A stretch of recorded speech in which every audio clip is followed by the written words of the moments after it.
పనికొస్తాం అనుకుంటేనే మనుషుల ప్రేమ, పనికిరాం అనుకుంటే ఎంత ప్రేమ గలవాడనే చేసేది అని అడబడేస్తారు. నా వంటి నరుడు నన్ను ప్రేమిస్తే ఏదో ప్రతిఫలం ఉంటేనే ప్రేమిస్తాడు, లేకపోతే ప్రేమించడు.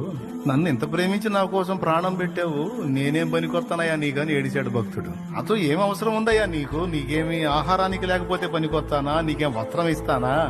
నీకేమన్నా ఆస్తులు కూడా కడతానా? నీకేమన్నా ఉపకారం చేస్తానా? నేను నీకెందుకు పనికొస్తానయ్యా?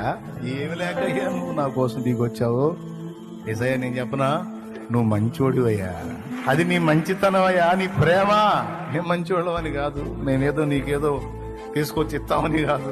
నువ్వు మంచోడివి తమ్ముడు. ఇది గుర్తుపెట్టుకోవాలి. అవతలోడు మంచోడా చెడ్డోడు? మంచోడైతే సాయం చేస్తా, చెడ్డోడైతే నీ యోగ్యత చూడకుండా నీకు సాయం చేసిన యేసును వెంబడించినప్పుడు అవతలి వారి యోగ్యతలతో నిమిత్తం లేకుండా వారి ఇబ్బందిలో ఉంటే తప్పకుండా నువ్వు సాయం చేస్తావు.